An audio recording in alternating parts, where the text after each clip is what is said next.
Exorcism is alive and well. The Bible is filled with demons. If you believe in God, you have to believe in the devil.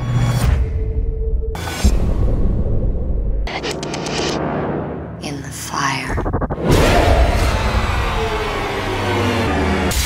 It's coming through my skin. Please help.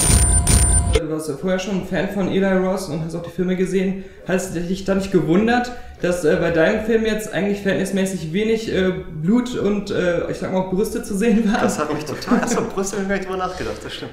Das hat mich total gewundert, weil Eli Roth für mich schon für Gore stand. So.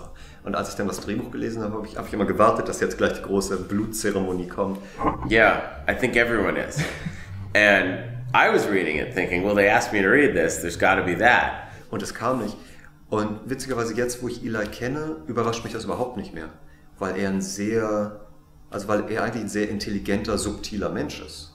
The Texas Chainsaw Massacre, there's no Chainsaw Massacre in that. It's effectively a bloodless movie. In the original. The original. Yeah. There's very little gore in that movie. Jaws is a rated PG movie. There's very little violence in Jaws. And what you've seen, a lot of it is off-screen and POV. And Robert Wise's The Haunting is G-rated. There's nothing. It's one of the scariest movies ever made. Der hat nun mit den Hostel-Geschichten in eine Richtung gearbeitet, hat aber genauso viel Lust und genauso viel Interesse und genauso viel Talent in eine andere Richtung zu arbeiten. Und ich glaube, er fand das toll bei diesem Film, dass er einen neuen Weg einschlagen konnte, wenigstens erstmal als Produzent. I've always wanted to make a film like that, in that zone. And, you know, I didn't set out to make a bloodless movie, and I want people to know that this is not a gory film. This is a psychological thriller, but that's what's fun, is to do a film like this and do it this well and be involved in it and use my name to really get the horror fan base excited about it, because they go, okay, I am so known for gore that if I'm putting my name on a movie without gore, it's got to be something special. Okay, it's gonna be okay, honey. Now. Oh God. Yeah, we need to get her to a hospital. Wir haben uns natürlich vor allem den Exorzisten angeguckt und Emily Rose, weil wir gesagt haben, das sind die Exorzismusfilme, die Leute noch erinnern. Das eine ist ein Klassiker, wo jeder noch traumatisiert ist, und das andere ist noch nicht so lange her, und uns war wichtig, dass wir nichts von den Sachen wiederholen, die der Exorzist gemacht hat, zum Beispiel, weil der Exorzist es so gut gemacht hat, dass du da nicht mithalten kannst. The Exorcist was 37 years ago.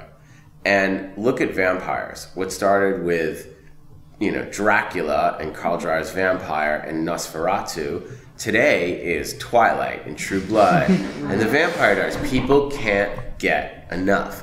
And look at zombies. Then, you know, the Strike guys who we produced this with, they produced the Dawn of the Dead remake, which no one thought could be done. And then all of a sudden you get Shaun of the Dead, but then there's Zombieland. And you're like, what? And people love it. It's just, and now there's World War Z is in development, and The Walking Dead, and there's whole mini-series about zombies. Like, people love zombie stories. And I thought, why isn't it the same with possession? I mean, people are fascinated by possession and exorcism and the devil.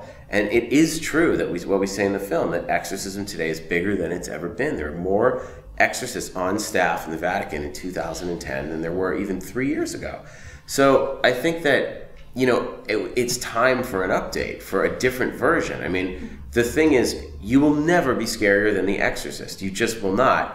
So don't make The Exorcist. Make your own original story. Und deswegen haben wir gesagt, es darf nicht um Effekte gehen. Was natürlich in dem Moment schwierig ist, wo es so verlockend ist, wenn du Greg Nicotero am Set hast, der sagt, ich mache dir alles, wenn du den Kopf explodieren haben willst, mache ich dir. Dass man sich immer wieder klar machen muss, das ist nicht der Film, den wir machen. Wir machen eine psychologische Geschichte. Wir machen die Hauptfrage des Filmes ist dieses Mädchen verrückt? Oder ist sie vom Teufel besessen? Oh my God. Und deswegen war uns von Anfang an klar, dass wir eine völlig andere Geschichte erzählen. Außer dass das Wort Exorzismus im Titel vorkommt, haben wir eigentlich mit dem Exorzisten nicht so ganz viel zu tun. War dann vielleicht Rosemary's Baby mehr eine Inspiration? Schon, finde ich. Denn Rosemary's Baby ist ja sehr charakterbasierend und es passiert ganz lange nichts, sondern es ist so dieser ganz langsame Aufbau an Spannung und an Druck. Und du weißt, irgendwann kommt es, ist wie so eine Colaflasche, die du schüttelst und schüttelst, aber immer den Daumen drauf hältst und der Druck baut sich auf. Kenn ich nicht nur von der Colaflasche. Sondern von was denn? Achso, ja. Zuschauerinterpretation dann nachher, wenn ihr das Interview seht. Richtig, ja. Nee, genau. Und das Ding war aber immer, dass ich dachte, wenn wir da mal, ich bleib mal bei der Colaflasche. Ja, gerne. Wenn wir da mal den Daumen runternehmen und das Ding explodiert, dann müssen wir bei Null wieder anfangen. Der ganze Druck, den wir aufgebaut haben. Und da bin ich einfach zu faul zu. Was baue ich Druck auf, um den dann... Und deswegen haben wir das genau wie bei Rosemary's Baby, ohne uns jetzt mit Rosemary's Baby zu vergleichen, weil das ein Geniewerk ist. Aber das war bestimmt mehr Inspiration als der Exorzist. Eine Nacht, bevor wir, an dem Abend, bevor wir die Exorzismus-Szene gedreht haben, saßen wir im Hotel in New Orleans und ich habe sie gefragt, ob sie irgendwelche Ideen hat, irgendwas, was sie morgen ausprobieren will. Und sie steht auf und sagt, warum mache ich nicht das hier? Und beugt sich hinten über und ihr Kopf schlägt fast hinten auf in der Hotellobby. Und ich konnte es nicht glauben. Ich bin hochgerannt auf mein Zimmer, habe die Szene komplett umgeschrieben, die komplett anders geplant war ursprünglich. Und am nächsten Tag haben wir sie einfach in diesen Schuppen gesperrt mit der Kamera. Und das Tolle war natürlich dadurch, dass Patrick auch nicht wusste, dass sie das kann. Let him come now. Hat der wirklich darauf reagiert. Wir haben einfach die Kamera laufen lassen, auf ihn gerichtet, sie das Zeug machen lassen. Und die Reaktionen, die du siehst, sind ganz viel aus dem ersten Take auf Patrick.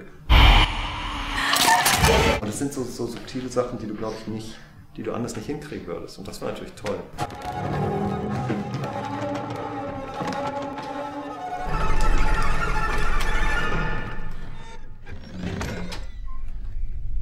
Hey! Hallo! Aber jetzt sag nicht, das Buch gibt es auch echt.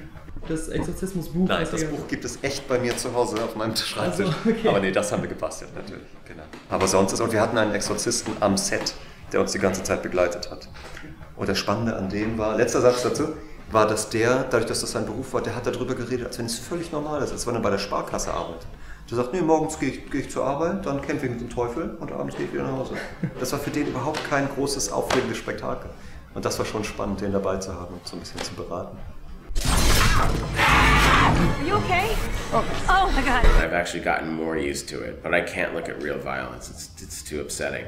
I see the images of real violence and it stays in my head. Anything I see in a movie, it's like as if I saw it in a painting or a photograph. It's not real. It's a representation of violence. But real violence, I have trouble with, as most people do. Oh, when people see you on the street in Germany, do they call you the Bärenjude? The Bär, you know, I get that all the time. Der Bärenjude! Yeah, it's funny because people like, you know, this is my first time back in Berlin since shooting the film. So before, if I was on like Oranienstraße or an area where like near Videodrome, the video store, then they'd be like, oh, Hostel too, like they knew me from that. But now when I walk around, they're like, oh wow, the Barry, and they love it. It's really fun. I feel like a hero. It's really cool. I know. It's very funny to walk around as the man who shot Hitler in the face. It's like very exciting. It was really fun when we were, you know, not to again talk too much about bastards, but when we were shooting that, you know, Martin and the guys who played, Hitler and Goebbels and just everyone, when they were so excited. I remember they going, yeah, we get to kill these motherfuckers today. Like everyone was so excited about shooting Hitler in the face. It was really fun. Well done, good stunt.